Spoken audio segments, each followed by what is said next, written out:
Hello. I apologize for some of our technical difficulties, but welcome.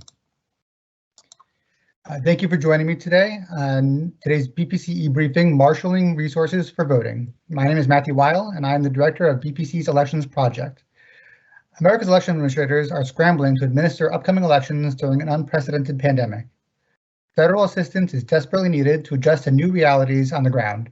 Congress has helpfully appropriated $400 million through the CARES Act for emergency election security grants, a critical infusion of cash for election administrators.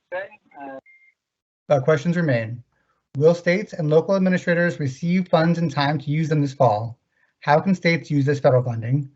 Will it be enough for elections to be administered safely and legitimately? States and localities have various needs spanning from security upgrades to simply procuring enough envelopes in the anticipation of an influx of the mail voting. I am joined today by 4 excellent panelists with insights from all levels of government, and I will briefly introduce them, and then we will get started. Again, I apologize. We are having some issues getting the panelists on video. We'll work on that, but we do have them on audio right now. First, Commissioner Ben Hovland. He was confirmed by the United States Senate on January 2nd, 2019 to serve on the U.S. Election Assistance Commission. Commissioner Hovland serves as the designated federal officer for the Technical Guidelines Development Committee. He is the current chair of the commission. Mr. Hovland's 20-year career in elections has been shaped by his commitment to improving election administration and removing barriers to voting. Most recently, he served as acting chief counsel for the U.S. Senate Committee on Rules Administration. Earlier in his career, he served as deputy general counsel for the Missouri Secretary of State's office. Ben has also been an attorney for the Fair Elections Legal Network. Commissioner Don Palmer was also confirmed by the United States Senate on January 2nd, 2019 to serve on the EAC. Commissioner Palmer serves as the designated federal officer for the Standards Board, and he is the current vice chair of the EAC. Don is a former Bipartisan Policy Center fellow, where he advanced the recommendations of the Presidential Commission on Election Administration to resolve the voting technology crisis, find ways to reduce lines of voters, and improve the voting experience. He is a former secretary of the Virginia State Board of Elections and served as the Commonwealth's chief election official from 2011 to 2014. He also served as Florida's director of elections, where he successfully transitioned the state from electronic voting machines to paper-based voting tabulation machines prior to the 2008 presidential election, and he expanded the Florida voting system state certification program. Rob Brock serves as the election director for the state of Rhode Island. Rob has served in that role for 5 years, and his time with the Secretary of State's office began in 2005. He serves as the current chair of the Electronic Registration and Information Center, or ERIC, an interstate compact to improve voter registration rolls throughout the country. Michael Wynn is the Administrator of Elections for Harris County, Texas. Wynn is responsible for and manages an elections office that oversees the voting for more than 2 million registered voters. Michael has more than 20 years of experience in elections and community service and formerly managed the Travis County, Texas Elections Division. He's also served in the Bexar County Clerk's Elections Division. Thank you all, the panelists, for joining me today. Before I pose my first question, I want to thank those who are listening and watching throughout the country. We want to make sure we cover as many of your questions as well during this e-briefing. On the right side of the video, you should see a place for asking questions. My team, Tim Harper, Rachel Ori, and Collier Fernekes, will be sorting through the questions, and I will get to as many of them as we can in our 1 hour. Please make sure to identify yourself and your organization in your questions. Also, this e-briefing is being recorded and will be made available on BPC's website at the conclusion of today's session. With that, I'll turn first to the EAC commissioners. Ben and Don, the EAC has been tasked with expediting the process of sending $400 million in federal funding to the states. The legislation became law just 25 days ago. So where in the process is EAC today? How many states have already submitted plans? And what are those states planning to do with the money? Ben, I'll turn to you first. Thanks, Matt. I hope you all can hear me. We can. Great. Sorry about the technical difficulties. I assure you all that I'm wearing a jacket. But so to your question, actually, so Congress gave us 30 days to get the money out the door, and we're in good shape as it relates to that. We've actually had all of the states contact our office, most of those states providing their actual request letter. and then with a handful of states needing a little bit of additional time and asking for an extension, whether that's waiting for their legislative cycle to wrap up or provide them guidance or other state matters. And so, again, all the states have been in contact. The vast majority of the states have already submitted their request letter, and we see important information on that about what they're looking to use the money on. Those are actually, most of those are up on our website. We're throwing them up on eac.gov as they come in, and certainly we're turning around those requests within 24 hours in order to get the money out the door as quickly as possible, like Congress intended. That's great. Don, what are you seeing as a common trend running throughout the requests that have come in so far? Well, I think it's as expected. Can you hear me? I just want to make sure. I had some technical issues. I can hear you, yes. Okay, great. I think it says, as I go through some of them, it's generally to be prepared for increased absentee or mail request forms or ballots. Also to start planning now for increased training and recruitment of poll workers and making sure they have enough supplies to keep the machines and the surfaces clean. Thinking ahead about what they'll need to do in the polling sites, new equipment. So it's really they really are taking an approach of thinking about the methods of voting and how do we make this process safe for voters. Don and Ben, before I turn to our election administrators, what are some of the ways EAC is expediting this process?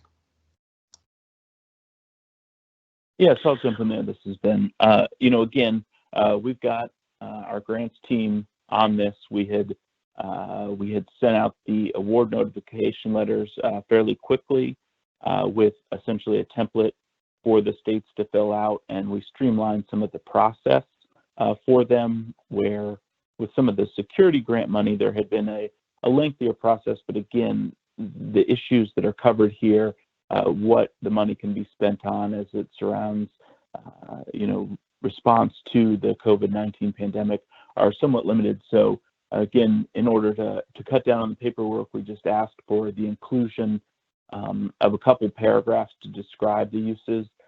Vice Chairman Palmer described most of those, or a lot of those, a minute ago. And then again, once we receive that request, our team is turning it around in about 24 hours to Treasury, and then the money gets released fairly quickly.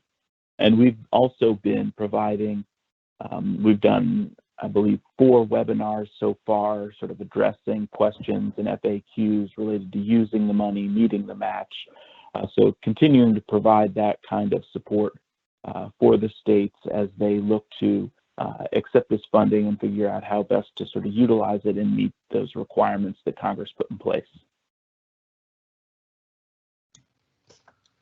That's great. Thank you. I'm going to move on to Rob. Rhode Island has already submitted its plans for how they want to spend some of these emergency supplemental funds. Rob, can you talk a little bit about where the money is going in Rhode Island? Sure. Thanks, Matt, and thanks for the Bipartisan Policy Center for being on the panel. We in Rhode Island moved our primary from April 28th to June 2nd because of the COVID-19, and along with that, we decided that we're going to be conducting the election predominantly by mail. So we are using a lot of the funds to make sure that our voters are going to be able to vote safely and securely via mail. So the cost of postage and envelopes and ballot printing clearly are going to increase, and we're going to use the funding for that. We're actually in the process right now of sending mail ballot applications with postage paid return envelopes to all registered voters in Rhode Island. So over the next 2 weeks, each of our registered voters will receive a mail ballot application with a postage paid return envelope so that they can just drop it in the mail and be sent a mail ballot for our June 2nd primary. We also expect that because so many people are going to vote by mail for our June 2nd primary, that people are going to like it because it's easy. So we expect the numbers to increase for our September statewide primary and then the November general election. So we'll be using some of the money for those increased costs as well. We'd also like to purchase signature verification equipment. The State Board of Elections, who is charged with processing all the mail ballots, could use one of those machines to speed up the process for all the high level of mail ballots that we expect to be returned from our voters. Even though we're going to be conducting a predominantly mail ballot election on June 2nd, we will be opening limited number of polling places. So PPE, sanitizers, cleaning materials, and other personal protective equipment will be needed to make sure that our poll workers and our voters are safe, and so money will be used for that as well. So because we're changing course here a little bit so close to the election, and predominantly it's going to go to the increased cost of running a predominantly mail ballot election. Thanks, Rob. So, I mean, Rhode Island in 2016, for the general at least, had about 5% voting by mail, absentee voting. So you guys are not a traditional voting by mail state. Can you explain some of the process? 'Cause I think that it's being overlooked by many, kind of talking about this in the public.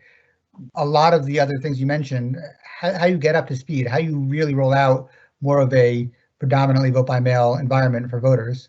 Sure. Well, so in Rhode Island, we actually have had mail ballots since 1978-ish. And since 2011, we've had essentially a no excuse mail ballot. So you still have to pick a reason why you want to get a mail ballot. But one of the reasons is I just don't want to vote at my polling place on election day. So since 2012, we've seen an increase in mail ballots. Now, we've always in Rhode Island processed those mail ballots internally here at the Department of State. So when someone applies for a mail ballot, they send the application to the Board of Canvassers in their local city or town. That gets into our voter registration system, and then our office was in charge of putting together the package and sending it to the voter. So we would do it right here in my office. We would process all the mail ballots and send them out from here. But because we expect such a high turnout with mail ballots for June 2nd, we realized that we're not going to be able to keep up with the workload. So we're going to work with a mail ballot vendor that's right here in Rhode Island that has experience with mail ballots throughout the country. And we're going to work with them so that they send out our mail ballots for us. So we're going to do what a lot of states already do, like Colorado and Washington and Oregon, where they partner with agencies or entities to help them mail their ballots. That's what we're going to do here in Rhode Island for the first time. So we know we have to scale up, and we just have to make sure that our voters get their ballots as quickly as possible. So we're working with a vendor to help us do that. And to the extent that you're able to, is that a possibility that every state will have? I mean, does everyone have a vendor available in their state, or are you hearing from colleagues across the country that they're concerned about having access to those kind of resources and options? Yeah, I think generally it's a concern, especially when you're trying to do something that you haven't done before. This predominantly mail ballot election thing is new for us.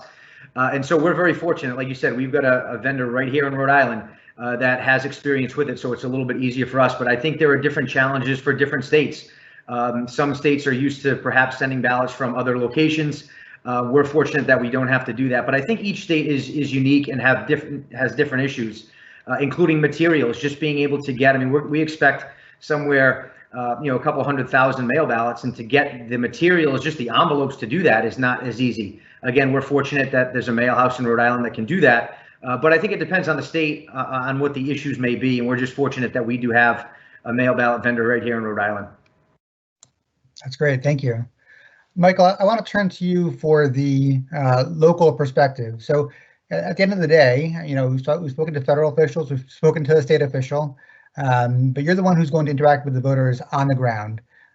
So clearly you're probably going to have some more absentee voting, like Rob is explaining is likely to happen in Rhode Island, but you're still going to have to administer voting at the polls. And so how are you planning on scaling up for voting during a health crisis?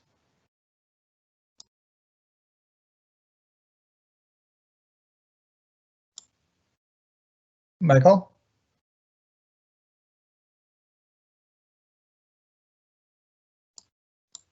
May have lost Michael Wynn here. Let me go back to Don and Ben then for now. One of the things that came out of the federal legislation is that states are required to match these funds with 20% of state funds.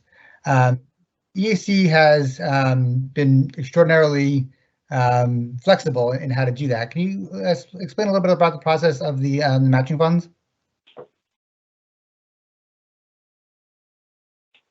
Sure. This is Don Palmer, Commissioner Palmer. The match, it really is, we're doing all we can to make it as flexible as possible. And I think most of the states have recognized that. Obviously, the state legislature or General Assembly, when they come in, there can be a match to that process, but there also could be match process when if grant monies are provided to localities on expenditures that are taking place, that have taken place since earlier this year when the emergency was declared.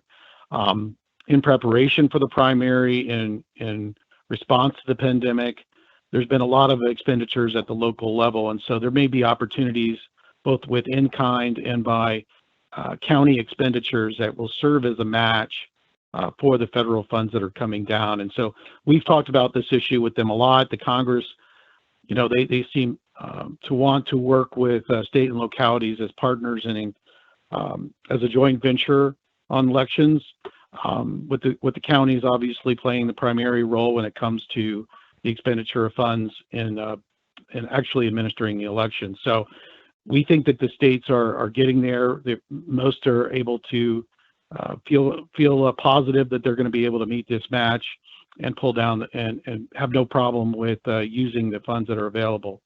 There are a few that are having some issues, and we're working closely with them. Hey, Matt, this is Michael. Can you hear me now? Yes, Michael, thank you. Okay, great.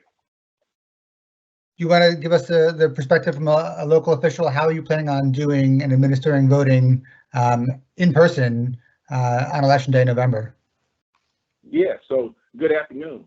First of all, I'd like to thank the EAC and the BPC for hosting this forum. And then also, I would like to thank the thousands of election officials who put themselves on the front line every day as we try to wrap our heads around this global pandemic and wish everyone Godspeed. Harris County was recently asked by the Texas Secretary of State to be on a bipartisan county committee that convened every week to discuss ongoing efforts to prepare for our 2020 elections. The Secretary of State has done a good job of convening the advisory group on county election officials to discuss the challenges, and we meet bi-weekly to discuss and assist in developing guidance for all Texas election officials regarding elections in times of this COVID-19 virus. The plan was to have different topics and for us to meet and allow time for open discussion on these topics. These meetings are focused, they're productive, and occasionally we invite third parties such as vendors to participate in the calls if the group decides their participation is necessary. So some of the topics that we've discussed covered voting by mail preparedness, forms relating to voting by mail. We have what we call a Dear Voter letter that we send out to all the voters when we send out our ballot by mail packets. We talked about supplies. We talked about trying to get all the supplies in by the time we start our July 14th election. We, like many other jurisdictions, we had a May 26th election. It was pushed forward to July 14th, and so we're in preparation for that. And we've talked about our in-voting challenges. We've talked about a number of things, whereas we're trying to encourage more eligible voters to vote by mail. And what that means is we're trying to get all voters who are eligible to vote by mail to do that. And we've expanded our by mail infrastructure to increase that process. We've also talked about trying to provide multiple formats for those who want to request to vote by mail. We have social media, we have our websites, we have newspaper and TV media. So we're talking about how do we engage our voting public to become involved in the process. And then as we kind of started discussing in voting in person, we talked about things we needed to do to try to make the process a little safer. And as far as trying to spread out voters, spacing them out at polling locations, trying to use the social distancing concept and using tape to mark off those distances. We talked about how we try to limit people in the room. We talked about how we're going to sanitize and clean equipment when voters utilize that equipment, making sure that the poll workers really have a protocol to follow when disinfecting and cleaning their common voting areas. And we talked about training. Another thing that we covered was we want to hold virtual training for all of our poll workers and emphasize some of the things that we might encounter during this pandemic. And then finally, we're looking at locations where we can spread out our polling locations, like the use of gymnasiums, community centers where you have these wide exhibit halls, and kind of spacing out the equipment so we can kind of keep the distance between the voters. These discussions, have gone on for the last couple of weeks. We're very fortunate to have a very active Secretary of State. And so when it comes down to getting the information about distribution and funds that are available, it's a bit vague, but I think forums like this help to clarify things. And my hope is that as we have more discussions, we can kind of understand how this process will work. Thanks, Michael. That's very interesting. So just wanted to follow up because during your primary, and there were some pockets of long lines. You guys rolled out some vote centers, and I think voters, it takes time for them to get ready to vote in a new manner than they had voted in the past. So while you're thinking about social distancing, the vote centers resulted in some fewer locations. There weren't neighborhood polling places. How are you trying to spread out both where people are going to choose to vote, and are you doing anything to try to spread out where they're going to vote during the day? That's a great question. In May 2019, Harris County utilized vote centers for the very first time. And since then, we've had 5 elections, including the past primary election. Our voters love being able to go to a location, go cast a ballot if they're out shopping or coming from work or just being out and about. And so as we look at these voting locations, we were able to discover a number of things.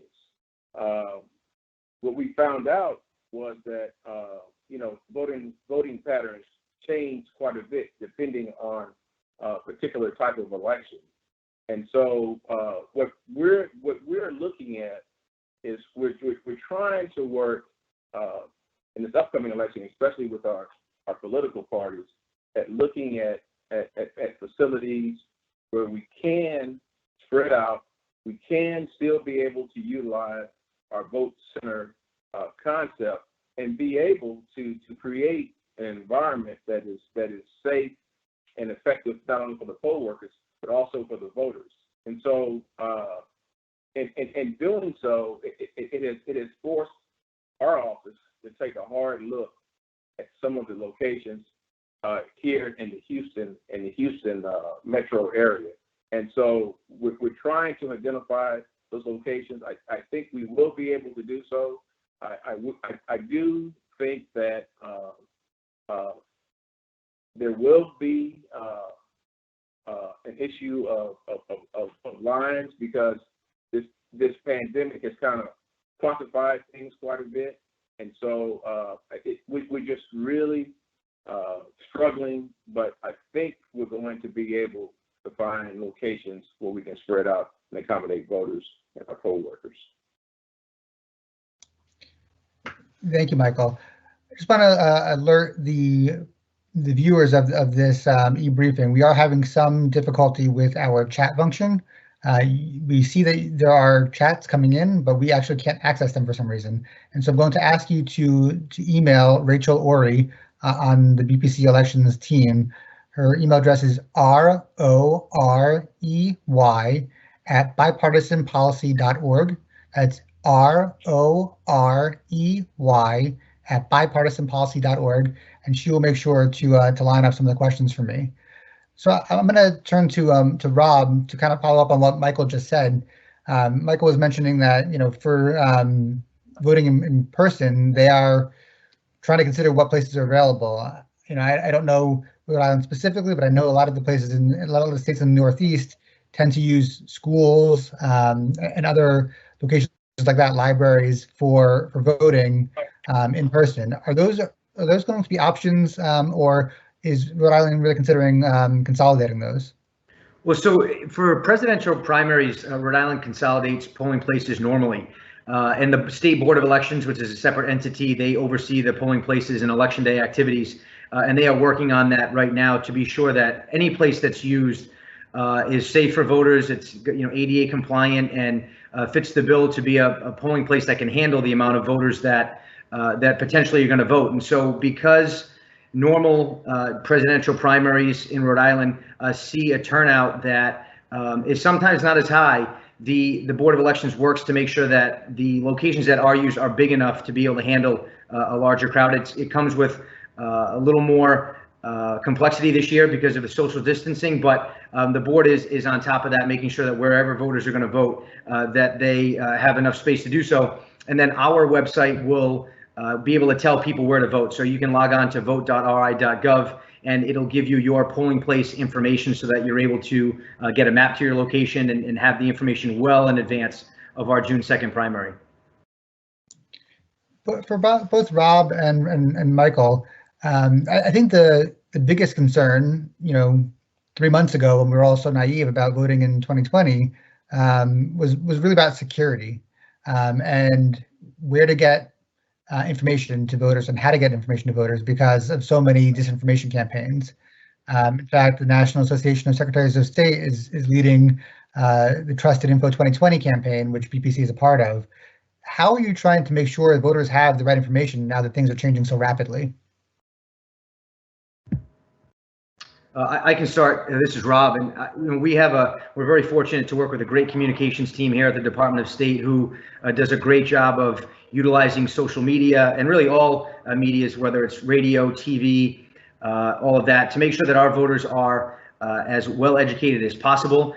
The mail ballot applications that we're sending to every voter in the next 2 weeks comes with a letter from the secretary that talks about our Twitter handle, our Facebook page, our website, so that voters know where to go for trusted information. We also used some of our 2018 HAVA money, or 2018 HAVA money to assist our local cities and towns that don't have the .gov email addresses, because we know that voters at the local level, they trust their local government, and they want to make sure that when they go to their city or town website, that it's safe and that they're getting the correct information. In today's day and age with social media, it's important that voters know where to go to get the information. So we're just working hard to get to voters through as many touch points as we possibly can, and certainly this funding is going to help us be able to do that.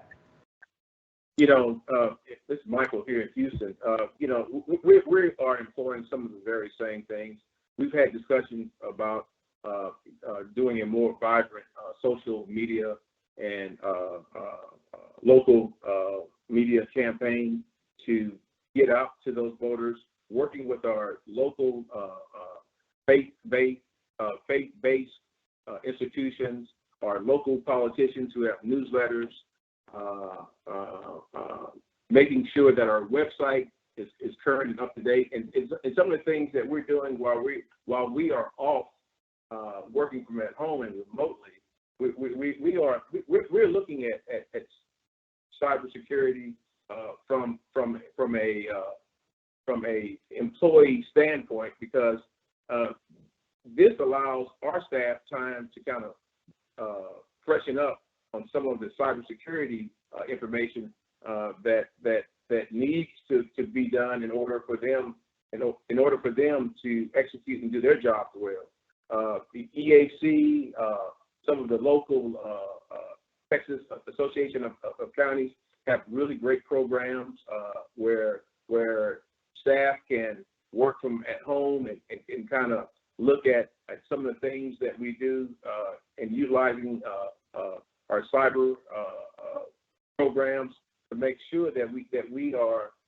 definitely trying to stay on top of that issue, along with utilizing a very strong social media campaign. We're going to reach out and try to use TV advertisements and media. I don't think we've really quite explored that, but I think it's going to be something that is going to work very well for us, because Houston is a very, very large jurisdiction, and we have 2.4 million people we need to get to. So utilizing every part of the media campaign is going to be really important to us. Thank you for that. And I think that both Rob and maybe even Michael just mentioned previous HAVA funds. So I want to turn back to Commissioners Palmer and Hovland. What kind of guidance is EAC giving to the states about the use of other previously appropriated election security grants, and what are the other things that EAC is doing to assist states and locals run their elections this year outside of providing funding? Thanks, Matt. So we had provided, this has been Hovland, we had provided earlier guidance that the FY18, the $380 million of election security grants, and the FY20, $425 million of security grants, the language in that was a little more flexible, and so the EAC had provided guidance that that could be used in COVID-related expenses. But of course, we also recognize that Congress provided that money for security and that those issues haven't gone away. So certainly what we're doing at the EAC is trying to provide as much flexibility for the states as possible on these issues. And so certainly that's part of the money piece. And again, we continue to focus on customer service and providing support to the states on that. But we are doing other work. We've actually pivoted, substantially to focus our attention on how we can support state and local election officials as they make tough decisions about their primaries in the general election. And we've done this by working within the critical infrastructure subsector on a number of products. The EAC is leading a joint working group between the Government Coordinating Council and the Sector Coordinating Council. Essentially what that means is that we have state and local election officials along with private industry experts working with staff from the EAC and CISA on a number of documents that address considerations and best practices for voting during the pandemic. Those are on our website and can be checked out. We've also been hosting a number of Zoom videos or web chats where we bring together experts from the elections field to discuss best practices and lessons learned on particular topics. And I really think of these resources working together as somewhat of a choose your own adventure, or recognizing that with the 50 states running elections 50 different ways, each state is in a different place in determining the best way for their state to proceed. And so we want to have these options depending on if you're a state that's traditionally used a lot of mail ballots, or a state that traditionally has used very few, and other variables in that. And so, again, just trying to provide those resources, recognizing the challenges that election officials are facing right now. Thank you. Don, did you want to jump in there, or I can move on? Well, we can move on. That was Ben pretty much covered it. Yep. All right. So we do have a couple questions coming in, and I'll give that email address. It's ROREY@bipartisanpolicy.org. So I'm gonna take one question from the audience. Certainly, as Ben just mentioned, states have various different needs. I mentioned it at the outset as well. But we've gotten this question in a few different ways from a few different people. Certainly right now we're hearing a lot about the Postal Service. We're hearing about it outside the context of voting more. Well, what happens if the Postal Service has huge funding issues by this fall, and how will that impact voting by mail? And so I'm just going to open that up to both the election administrators at the state and local level, but also to EAC, to see what your role is in ensuring that vote by mail is an option, since that's likely to be a very common method of voting this fall. Well, this is Don Palmer. I would I think that communication is really important on what changes are going to take place and on what the deadlines are. I think what we're seeing is the post office has been under stress for a long time from a financial and operational point of view, reduction of offices, reduction of services. And so voters need to be aware that they may not want to wait to the last day to return their ballot, or even like 2 or 3 days prior to the election. They should be aware that there's some deadlines that the post office, there may be delays that may impact their vote, their ballot. And so election officials have an obligation to educate on best practices or the best date on which those ballots should be returned to the mail, and then be sure to make sure that the voters understand what their other options are, either returning it to a box or voting early or voting in person. And so voters should be aware of those deadlines. And so I think education is going to be very important, because I think there's obviously the post office we're hopeful that they'll be able to improve their functionality in some aspects. But in the end, I'm sure they're doing the best they can. And so voters need to be aware of what the limitations are when it comes to deadlines on when they should get their ballot back, and just an open line to voters on that information. This is Michael. I think Don hit the nail on the head. I think communication is going to be the key. In servicing 2.4 million registered voters and looking down the barrel of trying to get a campaign out to those individuals is going to be a monumental task. And from our perspective, we think it is going to be in communication. Don's right. The details of deadlines and publishing that information and making sure that the general public is aware of all those things that are available to them is going to be great. It's going to be important. And again, I think through our social media, our website, our connection with TV media is going to be very important in getting that information out to the masses. So communication, I think, is going to be the number one key.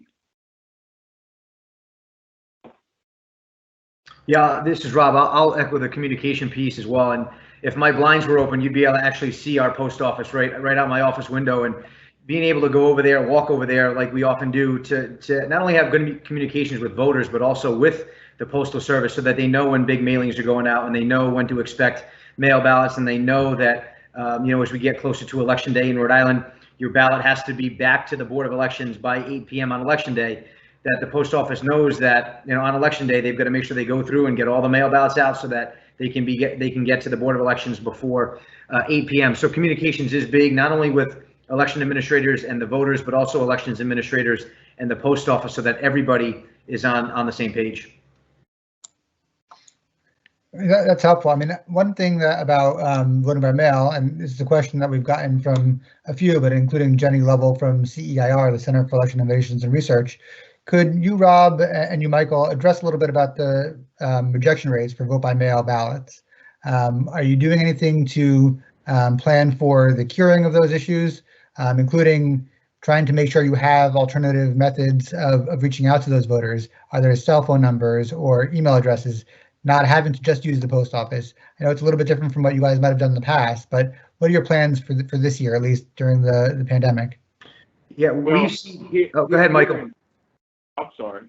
Here in Harris County, we have a bifurcated office, and so and what that means is that we have an office where the tax assessor collector pulls together all the voter registration information and houses that information, and the county clerk pretty much runs the election. So again, we have to rely on the communication piece, and working in tandem with our wonderful tax assessor collector and media groups, we're going to have to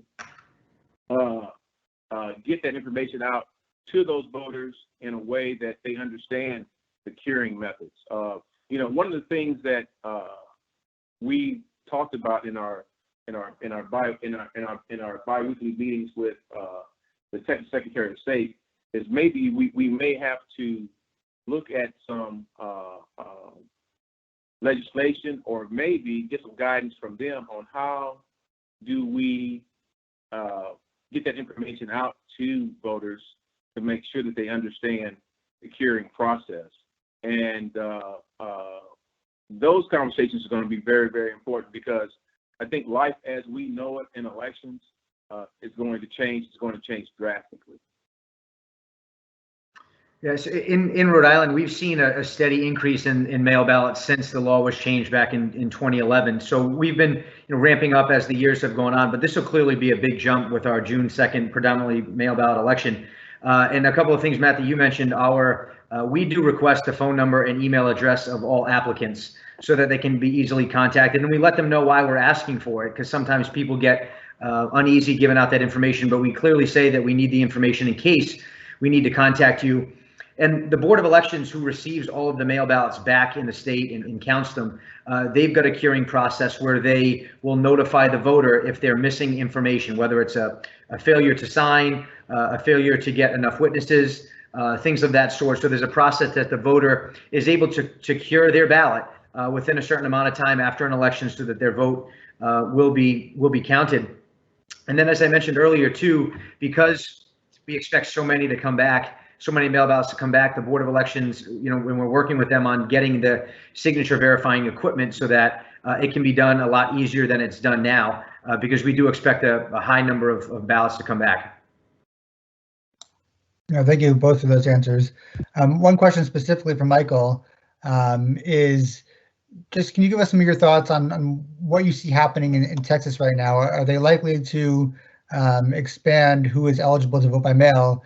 Obviously, the state is an excuse state, and so you have to have an excuse. And I know there's some question about how many people are going to be able to access that method of voting this fall.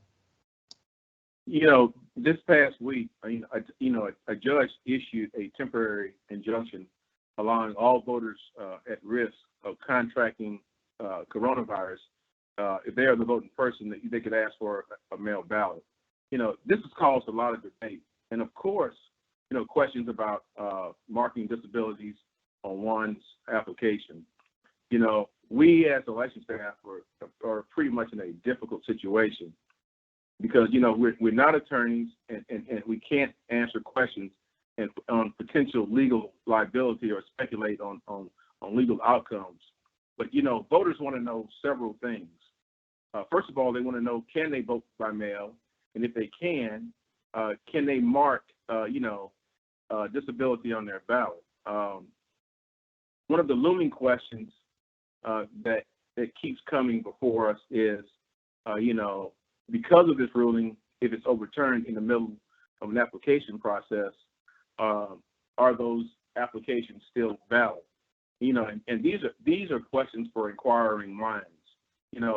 And our basic stock answer is, while we are waiting for advisement from our legal and county attorneys, we tell voters that we will take those applications based on face value. And if they mark disability, then they will be processed. So they have to mark their application as they deem appropriate, and then we'll work them as they come in. So again, communication is the key, and I think that helping them to understand all of the current changes as they change is important as well. Yeah, I mean, I appreciate that answer. I mean, I do think from the perspective of the Bipartisan Policy Center, certainly, having the rules set in place as early as possible, so you don't end up in that situation where you're accepting some applications under one set of rules, and then somewhere in the middle of that process, the rules change. We saw that issue happening in Ohio. It caused a lot of confusion, and it does certainly put election administrators in a very difficult or really impossible situation. So I definitely hear that. We definitely want to have these things and these conversations now, well before the voting starts for November. One question I've gotten from Hollister Bundy, the president of Inclusion Solutions, is about poll worker absenteeism. And what are administrators doing? What is the EAC recommending states and localities do to ensure that poll workers have the PPE that they need? And I'll expand on that question to say, there have been a lot of discussions out there about how to expand the pool of election poll workers this fall to include the National Guard or other officials. What are your thoughts on that? I'll start with the EAC. Don, Ben? Well,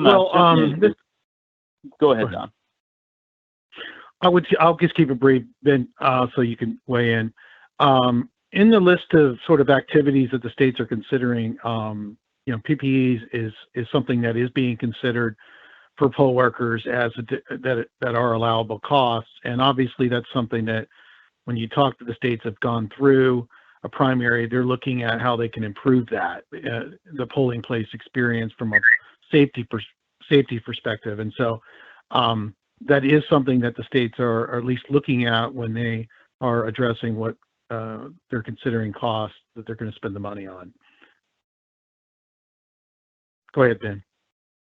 And I'd just add to that, certainly, we working with our partners at CISA, there have been calls hosted for election officials with the CDC addressing some of these issues specifically. And again, of course, the recommendations are somewhat similar to any public interaction at this point, in the sense of that you want to social distance, that you want to have the ability to wash your hands or hand sanitize, and PPE is a key component of that. I know for a number of offices, some of the challenges are, certainly as Don mentioned, those are clearly authorized expenses, but, as there continue to be some shortages of PPE, it's figuring out sort of where to obtain that. It is taking some creativity, certainly as the medical profession takes first priority on this, but, working with federal partners like FEMA, working with, we've heard about some creative work with local distilleries for hand sanitizer, and certainly, it'll take a little bit of that creativity to get through this, but certainly know that election officials are up to the task. This is Michael.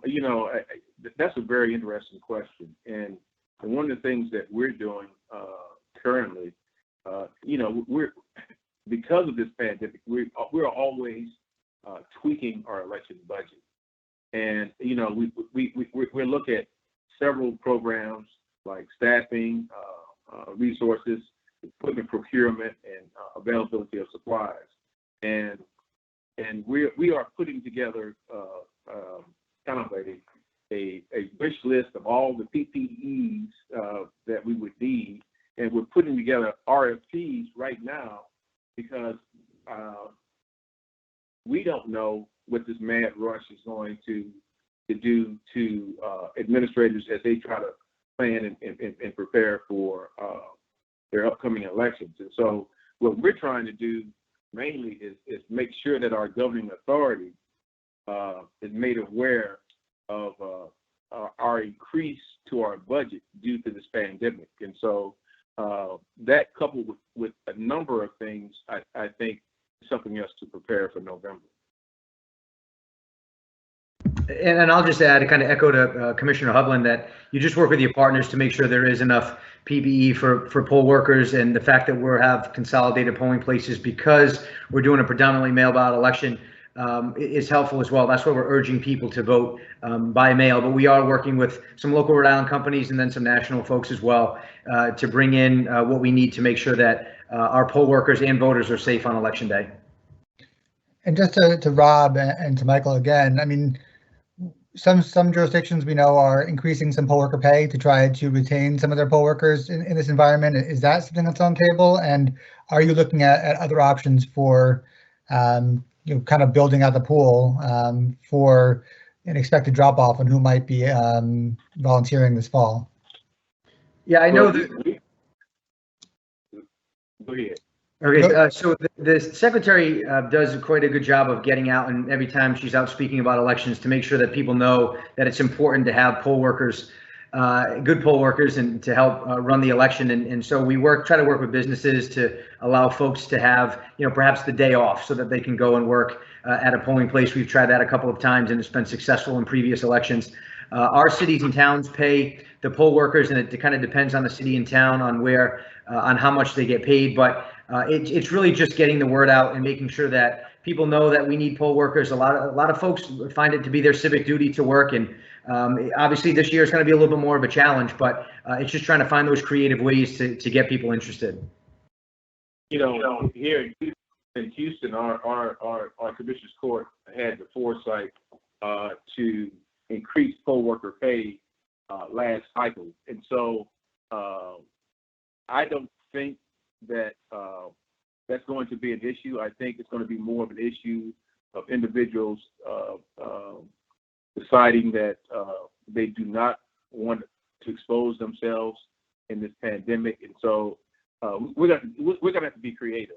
We're gonna have to kind of look at probably recruiting a poll worker that's not going to be susceptible to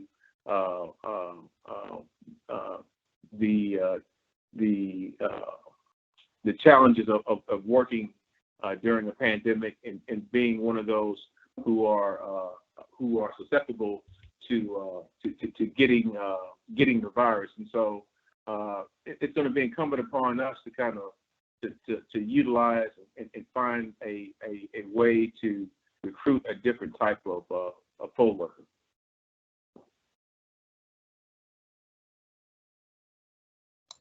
Thank you.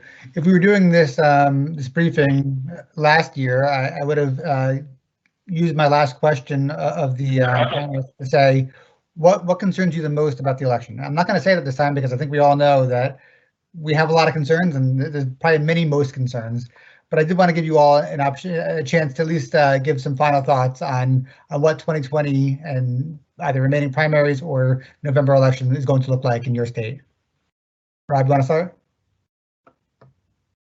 Sure. So so 2020 has already presented itself some challenges, but I'm confident that working with in Rhode Island, anyway, the State Board of Elections, the 39 cities and towns, to make sure that we give voters every opportunity to cast a ballot in a secure, safe way.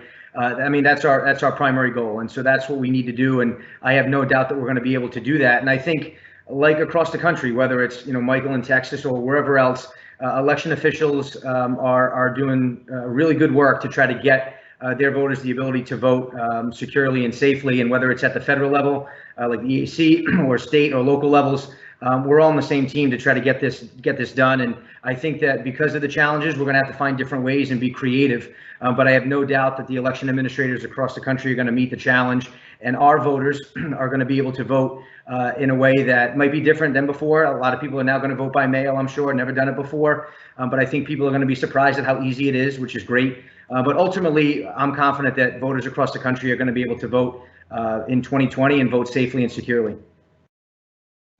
Thank you, Michael. Yeah, I think I believe in the human effort, and I think voting will now forever be changed.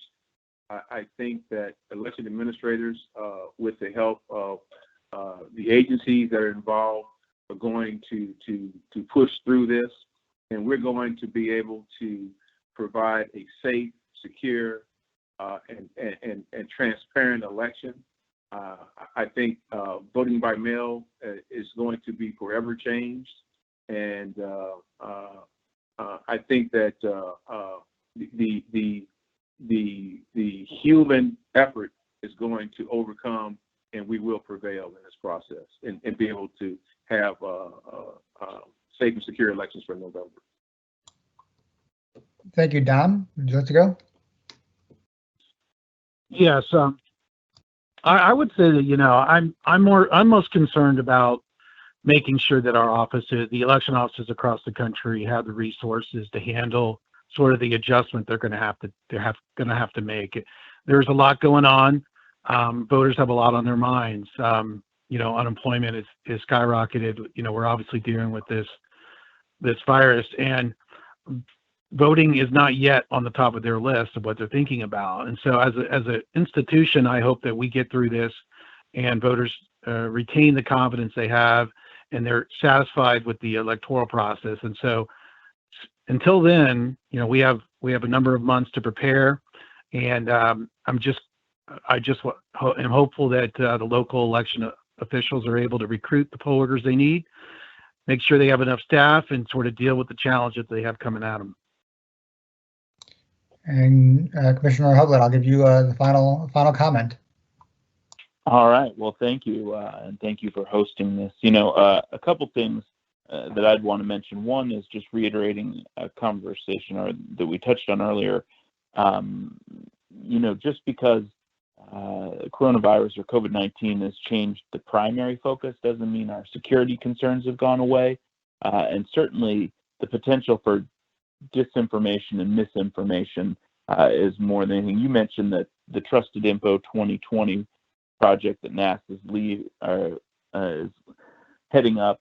Certainly, I think that's a key component in really driving people to trusted source information, particularly when it's changing in this environment. And then sort of, going from there one step farther for people that are wanting to know how they can help or contribute. Certainly a lot of Americans right now are staying at home. 40 states have online voter registration systems, checking to make sure their voter registration is current and doing that now, particularly with DMVs closed in a lot of places. That's a big part of ensuring that the voter rolls remain as accurate as possible. Educating themselves on how to get an absentee or mail ballot in their state. I live in Maryland, just went on the other day, went ahead and confirmed my registration was accurate, and went ahead and requested mail ballots for the upcoming elections. And so certainly encourage folks at home to do that as well. Well, thank you to all of the panelists for joining us here today. Thank you to my team at BPC for making it happen. I do apologize again for some of the technical issues we had. I do understand that meant you probably had to look at me most of the time, and I really am sorry for that. But I hope for next time we will have all the videos up and running. BPC will be doing future e-briefings, most likely starting next week and the week after. So please stay tuned, and we will be back in touch with all of you soon. Thank you very much.